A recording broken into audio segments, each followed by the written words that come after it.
साल 1700 world economy में India का शेयर 27%, जो कि अगर आप पूरे यूरोप को कंबाइन कर लो उससे भी बहुत ज्यादा था। ठीक 250 साल बाद 1947 में जब अंग्रेज भारत छोड़ के वापस गए, तब इंडिया का जो मार्केट शेयर था पूरे वर्ल्ड इकोनॉमी में वो सिर्फ 3% रह गया। तो आखिरकार अंग्रेजों ने ऐसा क्या किया इंडिया के साथ कि इंडिया की ये हालत हो गई।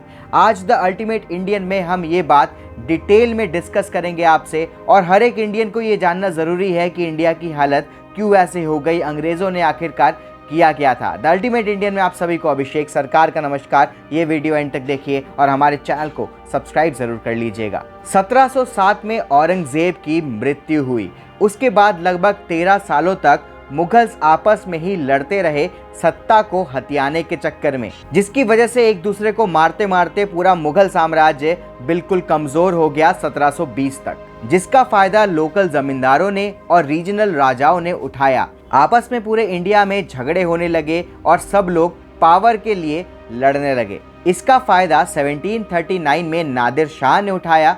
उसने दिल्ली पे आक्रमण किया और दिल्ली को लूट के ले गया। पर दोस्तों, मुगल्स, नादिर शाह और अंग्रेजों में अंतर था। जहां पे नादिर शाह जैसे लोग आते थे और लूट के वापस चले जाते थे। मुगल्स इंडिया में आए, इंडियंस को एक्सप्लॉइट किया, पर दोस्तों इंडिया में ही रह गए। इंडिया से जो पैसा कमाया उन्होंने वो पैसा इंडिया में ही लगाया, कहीं और नहीं भेजा।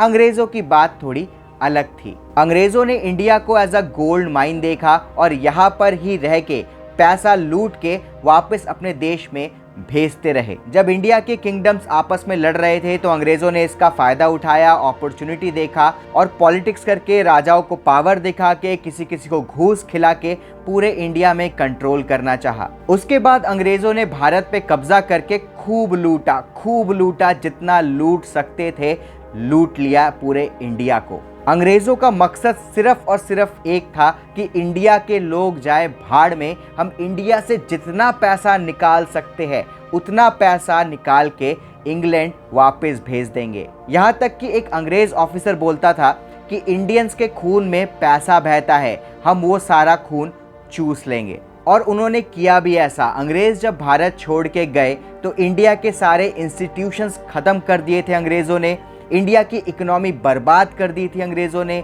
और इंडिया को कास्ट और रिलीजन के नाम पे बिल्कुल बांट दिया था। जो इंडिया अंग्रेजों के आने से पहले एक समय में पूरे दुनिया के लिए इंस्पिरेशन था, आज वो इंडिया खाने के लिए तरस रहा था। जहाँ पे इंडिया पूरी दुनिया को शांति का पाठ पढ़ाता था, धर्म का पाठ पढ़ाता था, आज वही इंडिया जाति और धर्म के नाम पे लड़ रहा था। अंग्रेजों ने इतना लूटा, इतना बर्बाद किया इंडिया को कि अमेरिकन स्कॉलर्स को ये बोलने पे मजबूर होना पड़ा कि ये दुनिया का सबसे बड़ा क्राइम है। अगर हम इंडिया के इतिहास में पीछे जाए तो इंडिया दुनिया का सबसे बड़ा मैन्युफैक्चरिंग हब था।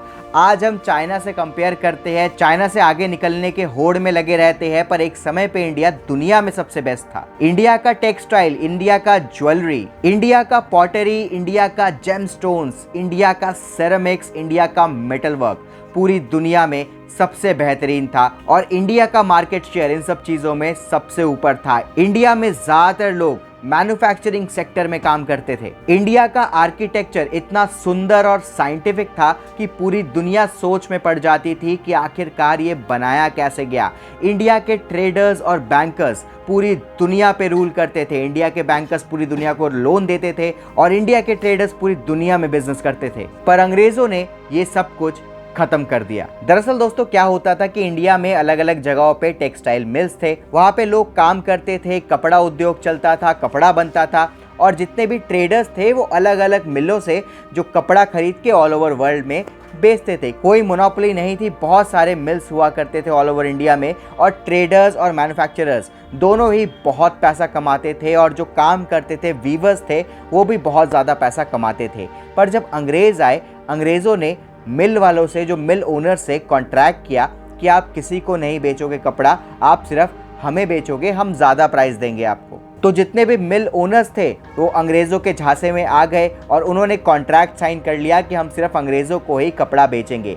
अंग्रेज़ों ने क्या किया, कि धीरे धीरे करके मोनोपोली स्थापित कर दी। जितने भी ट्रेडर्स थे, इंडिया के ट्रेडर्स थे, उनको अलग थलग कर दिया, उनको साइड कर दिया और खुद ही कपड़ा लेके सारा बिजनेस करने लगे, पूरी दुनिया में एक्सपोर्ट करने लगे। जब अंग्रेजों को प्रॉफिट होने लगा तो वो इंग्लैंड में यानी यूनाइटेड किंगडम में अपने मिल्स खोलने लगे और इंडिया में मिलों में आग लगाने लगे, मिल मालिकों को जान से मारने लगे। यहाँ तक कि जो वीवर्स है, जो कि कपड़ा बनाते हैं, उनके अंगूठे तक काटने लगे ताकि वो कपड़ा बना ही ना पाए और अंग्रेजों को कंपटीशन दे ही ना पाए। क्योंकि अंग्रेजों को पता था कि इंडिया का जो टेक्सटाइल इंडस्ट्री है इतना बड़ा है कि अगर अंग्रेज अपने यहाँ भी मिल खोलने लगे फिर भी वो इंडिया को कंपटीशन नहीं दे पाएंगे। इंग्लैंड में टेक्सटाइल मिल्स ग्रो होने के लिए इंडिया के टेक्सटाइल मिल्स को बर्बाद करना पड़ेगा। अंग्रेजों ने इतना आतंक मचाया कि इंडिया के जितने भी बिजनेसमैन थे उनमें डर का माहौल बैठ गया, क्योंकि अंग्रेज अपना मिलिट्री, अपना ईस्ट इंडिया कंपनी का जो मिलिट्री था, जो आर्मी था, उसको इस्तेमाल करता था इंडियन बिजनेसमैन को मारने के लिए, उनके फैक्ट्री मिल्स इन सबको आग लगा देने के लिए। सिर्फ टेक्सटाइल ही नहीं, अंग्रेजों ने हर इंडस्ट्री में ऐसा करना शुरू कर दिया। उसके ऊपर से इंडियन प्रोडक्ट्स में जो एक्सपोर्ट होते हैं उन पे इतना टैरिफ और इतना टैक्स लगा दिया कि इंडिया से अब कोई सामान एक्सपोर्ट ही नहीं होता था, जिसकी वजह से इंडिया के जो इंडस्ट्रीज वर्ल्ड में लीड करती थी वो धीरे धीरे खत्म होती गई। इसके बाद इंडियंस के पास कोई ऑप्शन बचा ही नहीं। इंडियन सिर्फ रॉ मटेरियल्स बेचा करते थे अंग्रेजों को, जैसे कि कॉटन हो गया, आयरन ओर हो गया, मेटल ओर हो गया, ये सब अंग्रेजों को बेचते थे। पर इससे पहले इंडिया में जो कॉटन था, रॉ कॉटन था, उससे कपड़े बनते थे। जो आयरन ओर था उससे कुछ और सामान बनता था। मेटल ओर से मेटल वर्क्स के काम होते थे। पर अब अंग्रेजों को सिर्फ रॉ मटेरियल बेच दिया गया। अंग्रेजों ने इंग्लैंड में फैक्ट्री खोली और वहां पे फिनिश्ड प्रोडक्ट्स बना के वापस इंडियंस को ही बेचने लगे और उससे प्रॉफिट कमाने लगे। जहां अंग्रेजों के आने से पहले इंडिया में ज़्यादातर लोग मैन्युफैक्चरिंग में एम्प्लॉयड थे, अंग्रेजों के जाने के बाद सिर्फ 0.7% इंडियंस ही मैन्युफैक्चरिंग सेक्टर में काम कर रहे थे, क्योंकि कोई बिजनेस तो था ही नहीं अब इंडिया में। जैसे जैसे इंडिया में बिजनेसेस खत्म होते जा रहा था, एम्प्लॉयमेंट खत्म होती जा रही थी, इंडियंस को मजबूरी में फार्मिंग की तरफ जाना पड़ रहा था और अंग्रेजों ने इसका भी फायदा उठाया। फार्मिंग में इतना टैक्स लगाया कि जितनी फार्मिंग से, पूरी फार्मिंग से कमाई होती है किसान की, उससे ज़्यादा उधार लेके उस फार्मर को टैक्स भरना पड़ता था। यहाँ तक कि डॉक्यूमेंटेड है कि जो परिवार है वो अपने बच्चे तक को बेच दिया करते थे टैक्स भरने के लिए या 2 वक्त का खाना खाने के लिए, जिसकी वजह से भारत का किसान बहुत गरीब हो गया और भुखमरी से मरने लगा। एक तो उसके पास किसानी करने के अलावा और कोई काम था नहीं और कोई अपॉर्चुनिटी थी नहीं, किसानी में भी उसको सुकून नहीं था, इतना टैक्स था, जिसकी वजह से पूरा भारत एकदम बर्बाद हो गया और लोग मरने लगे। यहाँ तक कि जब बंगाल में सूखा पड़ा वर्ल्ड वॉर के टाइम, वर्ल्ड वॉर 2 के टाइम, तब पूरे बंगाल में इतने लोग मरे कि वो दुनिया का सबसे बड़ा, अगर जेनोसाइड बोला जाए, मैं उसको मृत्यु नहीं बोलूँगा, मैं उसको जेनोसाइड बोलूँगा, क्योंकि अंग्रेज़ों ने जानबूझ के ये कराया था। दोस्तों, मॉडर्न हिस्टोरियंस ने जब ये कैलकुलेट किया कि अंग्रेजों ने कितना लूटा इंडिया से, तो उन्होंने पाया कि कम से कम $43 ट्रिलियन अंग्रेज लूट के ले गए इंडिया से। अगर मैं दोस्तों यूनाइटेड स्टेट्स ऑफ अमेरिका की जीडीपी की बात करूं तो वो है $26 ट्रिलियन और चाइना की $18 ट्रिलियन। इंडिया का सपना है $5 ट्रिलियन तक पहुंचने का, पर अंग्रेज $43 ट्रिलियन लूट के लेके गए सिर्फ इंडिया से। सोचो अगर अंग्रेज ना लूट के लेके जाते तो इंडिया आज दुनिया पे राज कर रहा होता। पर दोस्तों, इसके बावजूद भी इंडिया आज अपने पैरों पे खड़ा है। इंडिया सम्मान के साथ पूरी दुनिया के सामने सर ऊंचा करके खड़ा हुआ है और भारत का तिरंगा अभी भी दुनिया में सम्मान के साथ खड़ा हुआ है। तो आशा करता हूँ इस वीडियो से काफी कुछ जानने को मिला होगा आपको, और ऐसे वीडियोस देखने के लिए सब्सक्राइब कर लीजिए हमारे चैनल को। जय हिंद।